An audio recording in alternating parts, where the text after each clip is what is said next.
asumsi-asumsi itu tidak bisa kita kontrol bahwa ada kelompok-kelompok kepentingan yang ingin masuk ke dalam penyelenggara. Tapi untuk menepis itu kemudian ya tugasnya adalah panitia seleksi atau pansel di dalam proses tim seleksi itu yang harus profesional sekali dan akuntabel saja gitu. Saya kira itu saja poin-poin pentingnya adalah akuntabel dan terbuka. Yang penting sekali adalah melibatkan masyarakat pada setiap tahapan prosesnya. Baik, melibatkan masyarakat pada tahap proses, kemudian juga ini Bawaslu kemarin juga bisa dikatakan peserta cukup banyak ya, antusiasme mereka untuk mengikuti seleksi ini. Sebelum saya ke Mumtaz, Pak Denny, tanggapan Anda, kita baru bicara satu poin saja dulu, trust, kepercayaan itu tadi yang disampaikan oleh Pak Ariandi, dan Pak Denny silakan mengomentari dulu. Baik, terkait dengan yang disampaikan Pak Ariandi tadi, belakangan belum lama saya melihat survei Litbang Kompas kalau nggak salah ya. Jadi tingkat kepercayaan publik kepada KPU itu kalau nggak salah 72% kalau nggak salah ya. Ini masuk kategori baik ya. Begitu. Terus terkait dengan hal ini saya juga melihat tadi survei Litbang Kompas bahwa 60, sekian persen kalau nggak salah ya, itu yang disurvei itu kebanyakan pemilih generasi Z ya, pemilih yang generasi usia 17 sampai dengan 37 tahun ya. Itu surveinya terhadap yang pertama terkait dengan, kalau kemarin itu kan terkait dengan penundaan pemilu, ternyata banyak yang lebih menyukai pemilu tetap dilangsungkan ya, seperti itu. Terus juga terkait dengan data pemilihan, terkait dengan pemimpin juga mereka surveinya terhadap calon pemimpin mereka lebih senang yang jujur, terus transparan seperti itu ya. Dan terkait dengan kepercayaan KPU ya, penyelenggara pemilu, saya rasa sampai dengan hari ini kan ada 3 lembaga penyelenggara pemilu. Yang pertama KPU, dari KPU pusat sampai dengan KPPS ya, KPPS yang di TPS ya. Terus juga ada Bawaslu yang mengawasi tahapan itu, terus ada DKPP, Dewan Kehormatan Penyelenggara Pemilu. Jadi bila mana ada terkait dengan dugaan pelanggaran kode etik ya, tentunya akan warga negara tersebut dapat melaporkan ke Bawaslu. Dan dalam hal ini jika memang terbukti maka ada sanksi ya, ada sanksi dari peringatan sampai dengan pemberhentian. Terus jika tidak terbukti maka direhabilitasi, dan alhamdulillah kita ada juga seperti itu ya, direhabilitasi ada. Mabel ini peringatan, belum ada sampai dengan pemberhentian. Peringatan itu terkait dengan administrasi, misalkan ada calon yang ternyata dapat saya katakan ya, kurang jujur lah menyampaikan berkas, terus ternyata berkas aslinya ditarik. Ya, dalam checklist kita berkas asli itu ada, ternyata ditarik. Itu hanya peringatan. Jadi dalam hal ini terkait dengan kepercayaan, saya kira dari persentase tadi cukup tinggi ya, publik survei, dan juga memang kalau proses seleksi, saya kira hari ini yang terpilih di KPU Kabupaten Kota, KPU, saya bicara KPU ya, di KPU Utara itu rata-rata sudah punya pengalaman di penyelenggara di tingkat bawah. Artinya memang mereka yang sudah berproses ya. Contoh kalau saya di provinsi ini, saya dari penyelenggara tingkat KPPS, tingkat desa, tingkat kecamatan, tingkat kabupaten, baru di provinsi ya. Saya rasa ini menunjukkan bahwa memang saya konsisten, dan terkait dengan integritas, kalau kami tercederai integritasnya di awal, mungkin saya nggak sampai ke sini ya. Begitu. Jadi bahwa memang integritas penyelenggara pemilu itu penting, karena dengan penyelenggara pemilu yang berintegritas maka trust publik itu akan semakin tinggi. Walaupun kita tahu era sekarang media sosial itu kan sangat sangat ekstrim ya, ekstrim ya, beritakan sesuatu itu entah itu benar atau tidak, tapi beritanya selalu berulang-ulang. Dan berita ini kalau berulang-ulang, mohon maaf, berita yang salah pun dapat dipersepsikan menjadi benar ya. Tinggal bagaimana KPU, kalau kami ya penyelenggara KPU, menyajikan berita atau informasi kepada publik terkait dengan hal-hal yang berkaitan dengan katakanlah hoax dan sebagainya seperti itu. Okay. Mungkin Baik. seperti itu. Baik, Pak Denny, nanti kita akan lanjutkan kembali terkait juga tadi banyak orang-orang lama begitu yang ada di kepengurusan, mungkin nanti bisa Pak Ariandi melihat ini ya. Posisinya saya ke Muntas dulu. Oke, siap. Oke, dan sebelum saya berbincang dengan Muntas, Anda pendengar bisa bergabung bersama kami di 0717 9111282. Sekali lagi di 0717 9111282. Tadi sudah dijelaskan Pak Denny, kemudian juga Pak Ariandi selaku anak muda yang mewakili, karena kita bicaranya fokus ke milenial begitu ya, pasti pemilih pemula begitu. Tapi nanti kita juga akan bahas bagaimana dan apa kabar pemilih yang sebelumnya gitu ya. Nah, ketika bicara pemilu asik, apa yang mungkin sekarang ini jadi strategi yang bisa menjadi sekali lagi evaluasi dan bahan masukan supaya kita bicara Bangka Belitung deh, supaya pemilihnya juga sangat antusias begitu. Oke, siap. Terima kasih, Kak. Jadi kan terkait pemilih milenial ya, Kak, untuk pemilih asik gitu. Gimana sih biar para pemilih milenial itu bisa ikut gabung juga? Saya sangat mengapresiasi kepada KPU yang udah menyelenggara, karena saya pernah jadi pemilih juga pada tahun 2019 lebih tepatnya. Itu sangat asik banget. Kenapa asik? Mereka selain melakukan pemilihan kepada calon seseorang yang akan mencalonkan diri menjadi pemimpin gitu bagi daerahnya, itu mereka juga ada kontestasinya gitu, Kak. Misalkan ada fotografi, ada video, nanti gimana sih cara bikin ataupun memilih yang baik dan benar, nanti itu akan dikontestasikan. Dari situ para pemilih, oh begini loh cara memilih yang benar, ataupun nanti kalau misalkan ada lomba foto ikutan, dari situ mereka, oh keren juga nih, selain kita memilih kita juga dapat ikut lomba. Belum lagi waktu di KPU, sekarang KPU di Bangka Tengah lebih khususnya, karena saya dari Bangka Tengah, itu keren-keren, Kak. Jadi keren-keren gimana sih, mereka udah mendesain kayak ajang misalkan ada kan orang kondangan gitu, ada hiasan-hiasan. Nah di KPU udah ada seperti itu. Jadi kayak udah tertarik orang ke situ. Bukan hanya sekedar hanya kita mengisi kotak kotak suara saja. Iya benar. Tetapi kita juga dapat turut andil, dalam artian kita bukan hanya sekedar memberi suara saja. Kita juga mengajak juga, oh teman-teman saya sudah memilih, kalian kapan gitu. Jadi teman-teman juga ikut merasa, oh saya juga harus memilih nih, saya juga punya hak suara begitu, Kak. Oke. Ketika bicara masalah hak pilih yang diberikan oleh anak muda kebanyakan, kaum milenial begitu, yang tadi Pak Denny bilang generasi Z itu sangat mendominasi sekarang dan sasarannya itu begitu ya.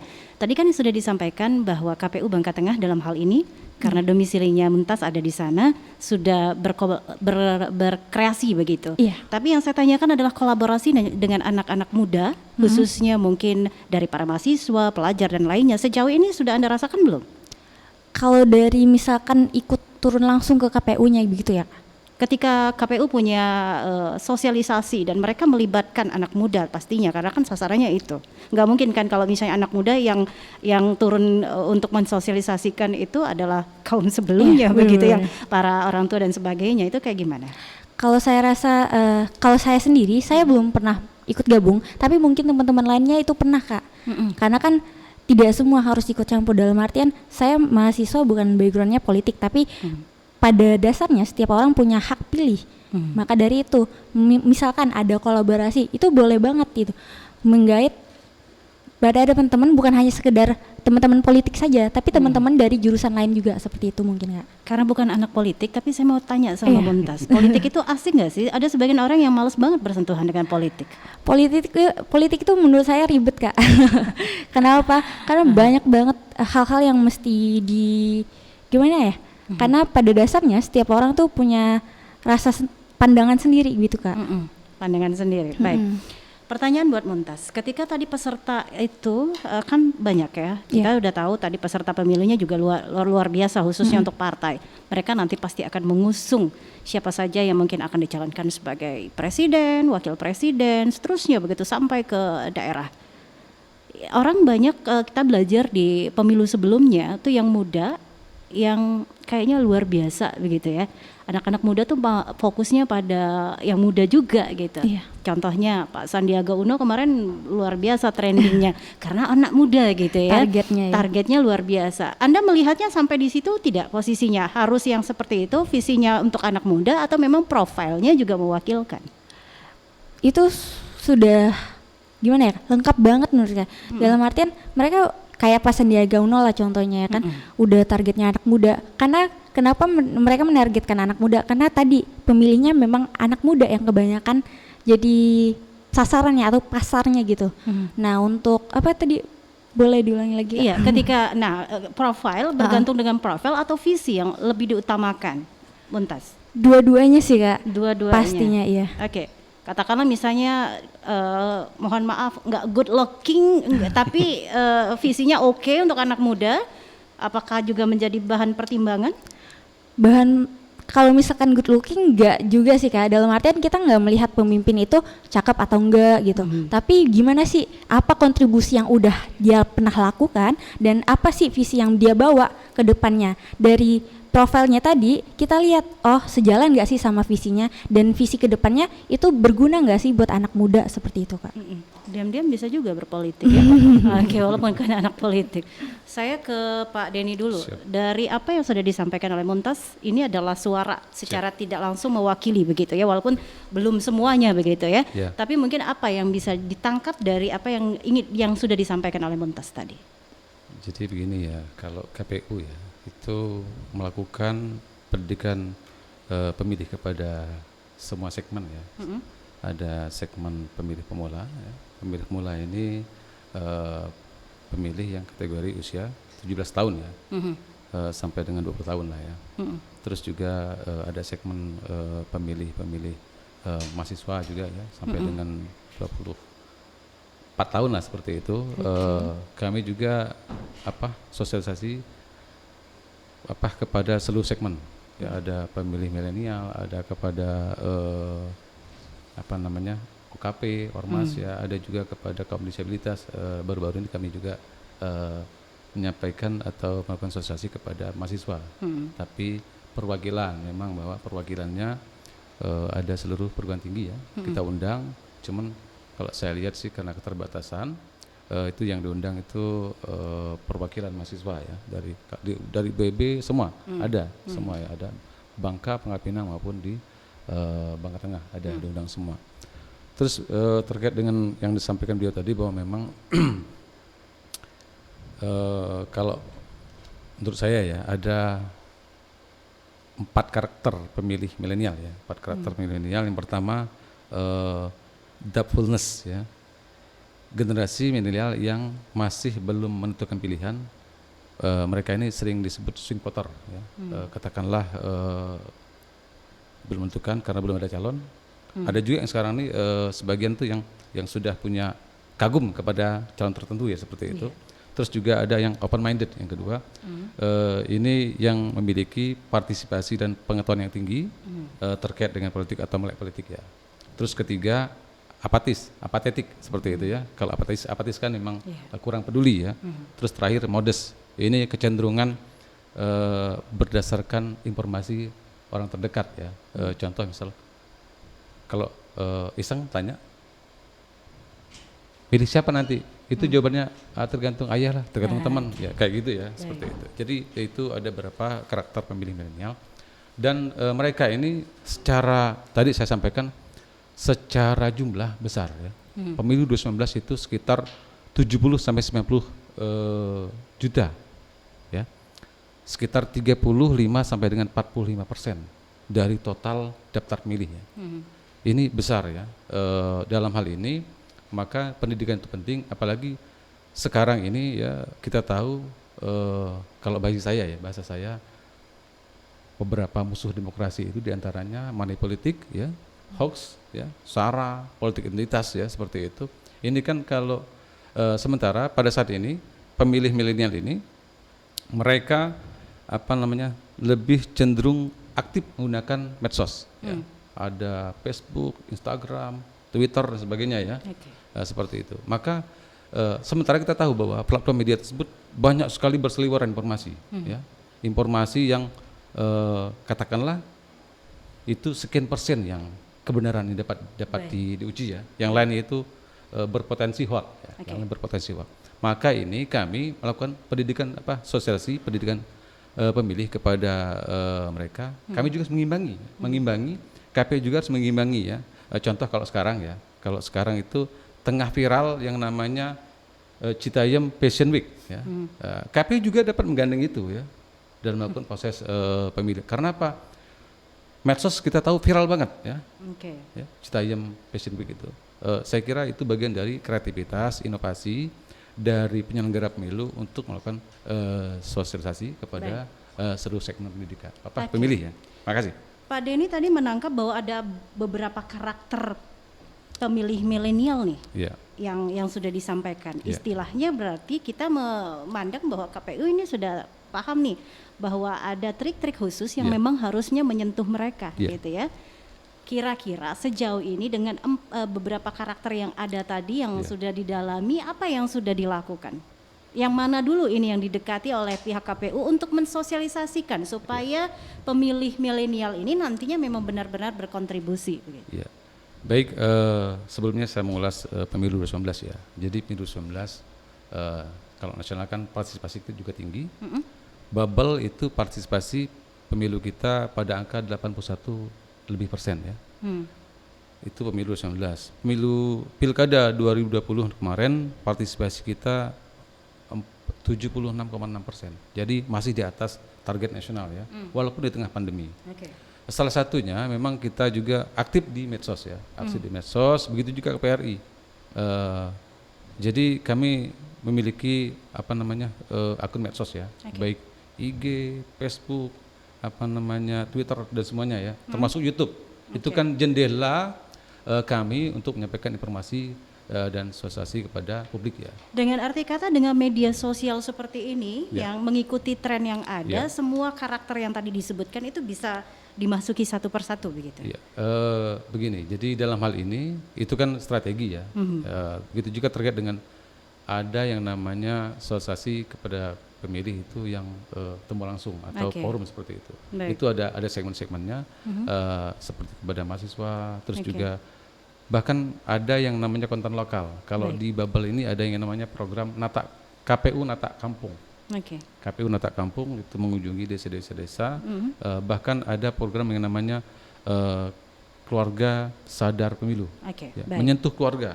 Itu kan bagian dari kalau sudah masuk tahapan 2019 kemarin itu kita aktif merekrut relawan demokrasi yang umumnya itu banyak itu kalangan milenial ya, mahasiswa dan sebagainya. Itu strategi kita untuk menyampaikan informasi katakanlah untuk menghindari yang namanya hoax dan sebagainya. Gitu, baik. Selain tatap muka, media sosial tetap menjadi nomor satu ketika menyentuh mereka. Saya mau tanya ke Pak Ariandi, seberapa efisiensi ini yang sudah dilakukan oleh KPU untuk bisa membuat pemilih milenial ini, karena mereka rata-rata kita anggap melek teknologi begitu ya, dan ketika mereka media sosial ini menjadi salah satu acuan dari pihak KPU untuk mendekati karakter-karakter yang tadi sudah disebutkan, otomatis kan harusnya kita bisa melihat bahwa ada peningkatan begitu untuk pemilih milenial. Pak Ariandi menyingkapinya seperti apa? Saya mulai dari beberapa data yang disampaikan oleh beberapa lembaga survei itu sendiri. Tentu mereka juga mengamati bahwa jumlah populasi di generasi milenial dan terkhusus generasi Z itu sendiri itu cukup tinggi, karena selama ini memang asumsi bahwa generasi Z adalah bagian yang dianggap sebagai simbol demokrasi atau bagian hanya sebagai simbolis di dalam demokrasi itu harus kita kesampingkan, karena kita harus melihat jumlah populasi ini jangan sekedar angka. Tapi populasi ini harus masuk pada demokrasi yang substansial. Bagaimana? Karena kita harus lihat sendiri gini. Saya masuk di dalam definisi bahwa generasi milenial itu apa sih gitu. Nah, kebanyakan orang hanya bicara angka. Tapi generasi milenial itu adalah generasi yang mereka tidak terhubung dengan dengan memori lampau terhadap pertumbuhan politik itu sendiri. Mereka hidup dengan generasi yang disebut sebagai I-generation atau generasi yang native digital. Generasi yang hidup berdampingan dengan proses pertumbuhannya digitalisasi informasi dan sebagainya, dan pertumbuhan dari pertumbuhan mereka di dalam teknologi informasi itu kemudian merepresentasikan perilaku mereka yang juga unik di dalam cara dan pendekatan kita terhadap generasi milenial itu sendiri. Nah, tentu ketika masuk pada proses bagaimana kita melihat perilaku mereka ke dalam pendekatan atau approach kepada mereka, tentu ada beberapa hal. Yang pertama adalah konten dan yang kedua adalah konteks. Generasi sekarang itu isu-isu politiknya menarik loh, Pak. Mereka bicara tentang bicara tentang pemerintahan yang bersih, terus bicara tentang bagaimana memilih pemimpin yang adaptif dan komunikatif, terus juga melihat bagaimana masalah lingkungan dan sebagainya. Tentu itu kita bicara bicara konteks. Konteks apa sih yang butuh disajikan kepada mereka semua untuk kemudian bisa kita sentuh atau kita anggap mereka tidak hanya sekedar bagian dalam angka yang akan muncul di TPS, tapi bagaimana kontribusi mereka terhadap demokrasi itu juga kelihatan gitu. Nah, dengan konteks tadi kita lihat partisipasi ya hari ini gitu. Seperti demonstrasi yang sudah dilakukan, tengok bagaimana cara mereka mengekspresikan diri. Tidak seperti kami yang milenial ya, kecenderungan demonstrasi itu selalu dengan toa, selalu dengan bentuknya unjuk rasa dan sebagainya. Tapi mereka sudah mulai berubah dan sangat berubah sekali, sangat berbeda sekali dengan kami yang dulu.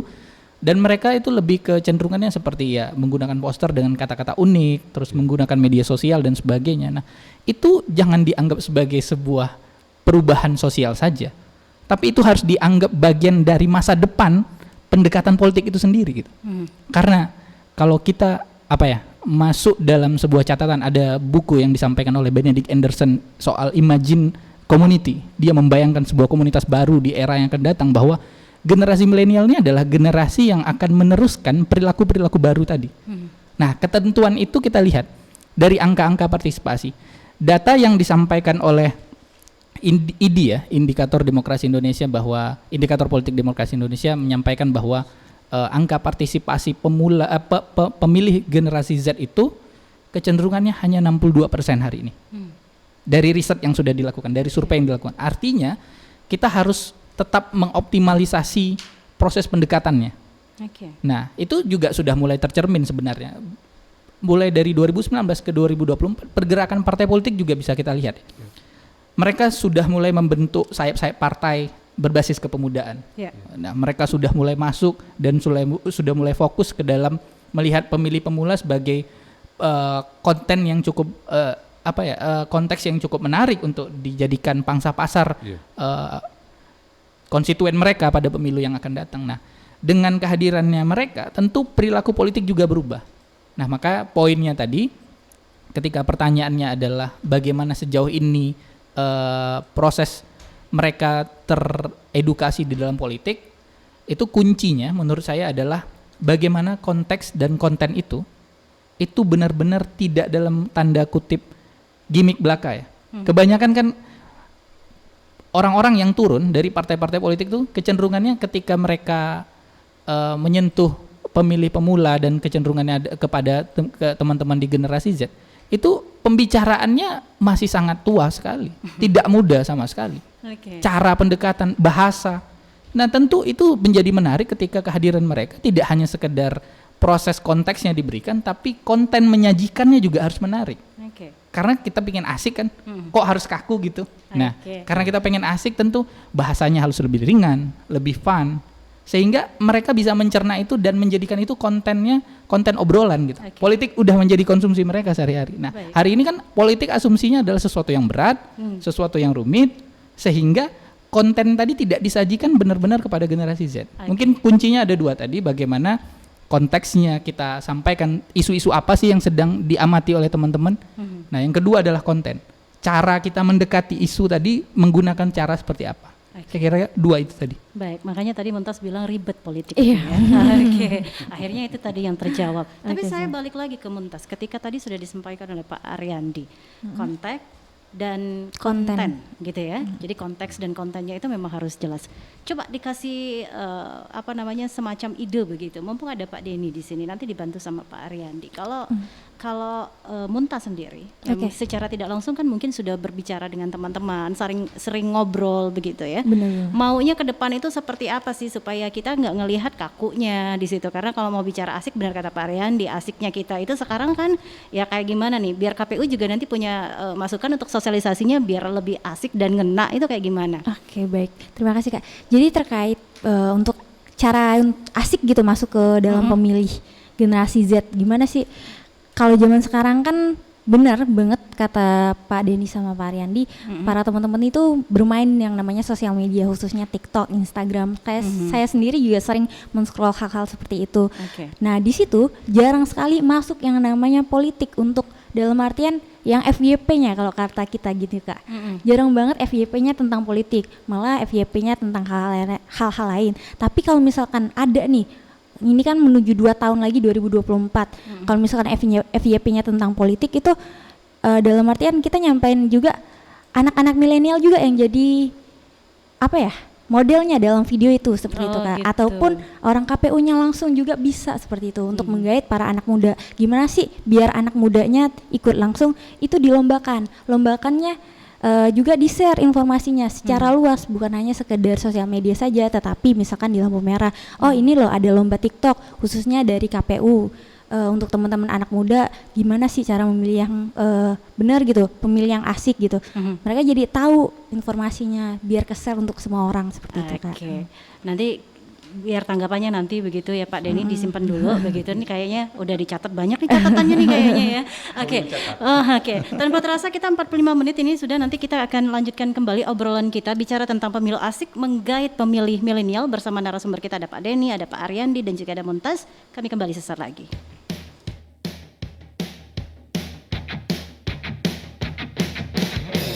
Tiba saatnya Indonesia untuk memilih. Bersama datang ke TPS, salurkan aspirasi. Langsung bebas rahasia, jujur dan adil, demi Indonesia damai sejahtera. Kita memilih untuk Indonesia, menggapai cita lewat suara kita. Bagimu Indonesia, sukseskan demokrasi, jadi pemilih berdaulat, negara Indonesia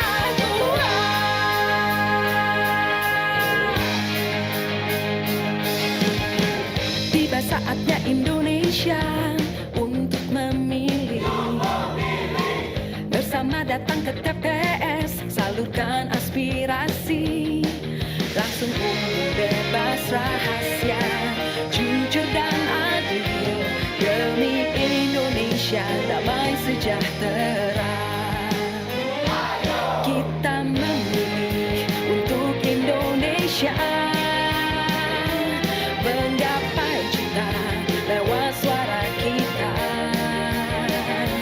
Bagimu Indonesia, sukseskan demokrasi, jadi pemilih berdaulat, negara Indonesia kuat. Jadi pemilih berdaulat, negara Indonesia kuat. Anda sedang mendengarkan dialog interaktif RRI Sungai Liat Bangka Belitung. Pendengar, terima kasih Anda masih bersama kami menyimak informasi yang dihadirkan kali ini dalam Beranda Nusantara. Jangan lupa untuk bisa melihat langsung di tayangan YouTube kami, RRI Sungai Liat Bangka Belitung Official. Hari ini kita bicara tentang pemilu asik, menggait pemilih milenial. Dan kita lanjut kembali ke Muntas. Mungkin itu tadi adalah salah satu strategi juga untuk masukan biar KPU juga nantinya bisa melihat bagaimana potensi yang ada ini, apa yang mau dikedepankan. Kalau lagi viralnya TikTok mungkin ya TikToknya yang tentang pemilu juga dikedepankan gitu. Tapi adakah yang lain dengan yang lain? Kalau itu kan aplikasi yang memang media sosial begitu ya. Tapi kalau misalnya dengan kita dengan muatan lokal yang ada di daerah begitu, apa yang kira-kira menjadi semacam potensi yang paling bisa dihadirkan untuk pihak KPU. Dan secara langsung begitu ya Kak. Jadi kan misalkan secara langsung itu kan tadi melalui via online ya. Untuk sekarang saya memberikan mungkin masukan lebih ke via offline-nya. Gimana sih? Mungkin sekarang ada yang namanya duta pemilu ya kalau nggak salah. Duta pemilu. Iya. Baik. Nah Duta dari relawan. dari duta pemilu ataupun relawannya itu bisa turun nih, bisa dimanfaatkan. Gimana sih cara mereka membuat prokernya lebih menarik lagi dalam bentuk game kah, dalam bentuk benar-benar turun ke masyarakat kah, bukan hanya sekedar mereka jadi role modelnya doang gitu. Tapi mereka benar-benar memberikan kontribusi dari apa yang mereka dapatkan, bukan hanya sekedar samir ataupun penghargaan yang diberikan kepada mereka, tapi mereka benar-benar kasih apa sih? Mereka benar-benar jadi tali penghubung antara KPU dan milenialnya itu sendiri Kak. Oke. Gitu. Kalau seandainya memang ini akan diadakan oleh KPU lah begitu. Iya. Anda tertarik untuk ikut menjadi duta pemilu? Kalau misalkan cocok kualifikasinya bisa sih Kak. Mantap. Itu langsung ditawarkan Mantap. langsung gitu ya kualifikasinya. Luar biasa ini ya, tantangan sekali. Baik, silakan dijawab Pak Denny. Baik ya, terkait dengan hal tersebut saya kira kami berinovasi ya, karena tahapan sekarang kan baru verifikasi partai politik, Iya. otomatis pendidikan politik itu ibaratnya baru-baru mulai jalan ya. Tapi hal-hal yang disampaikan oleh Adinda ini, insya Allah nanti kami akan programkan ya. Oke. Seperti tadi dalam apa namanya konten ya menggait pemilih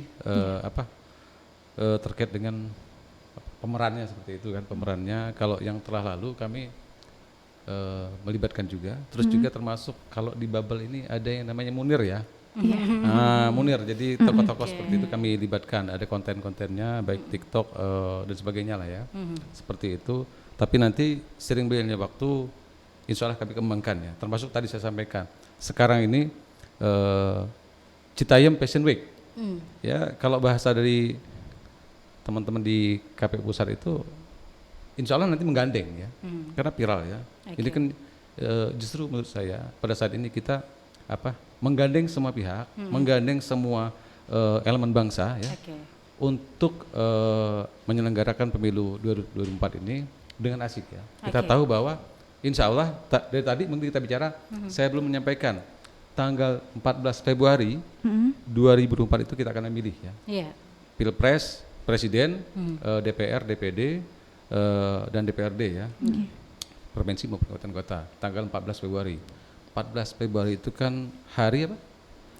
14 Februari kebanyakan. Hari apa? Hari kasih sayang. Hari kasih sayang. Jadi KPU, tagline kita, bersama KPU kita bahagia, integritas 24 jam ya, seperti itu. Jadi dalam hal ini kami selalu membuka ruang ya, apalagi kalau sekarang ini keinginan KPU itu untuk melibatkan mahasiswa ya, mahasiswa itu dalam rangka kampus Merdeka Belajar, itu kan mereka kalau bisa ditugaskan juga membantu petugas KPPS kita, itu besar loh. Baik. Jumlahnya cukup besar ya.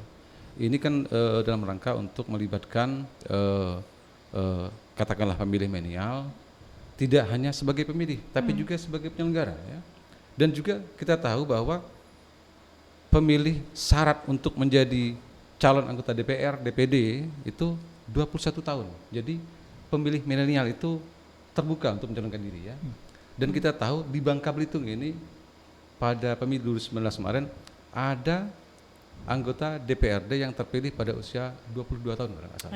Baik. Ini kan artinya negara maupun KPU memberikan ruang untuk tidak hanya sebagai pemilih ya, saya tadi kan pemilih, tapi juga sebagai peserta maupun juga sebagai katakanlah penyelenggara pemilu seperti itu. Baik, saya ke Pak Ariandi. Pak Ariandi, ketika kita bicara masalah pemilu asik menggait pemilih milenial ini kan dari tadi ini kita kan bagaimana membangun kepercayaan, begitu bagaimana strategi yang dilakukan oleh KPU, termasuk juga masukan lah begitu ya, dalam hal ini diwakili oleh Muntas begitu. Tapi ketika dari tadi mungkin ada yang menyimak begitu ketika kita bicara tentang pemilih pemula, otomatis strategi dari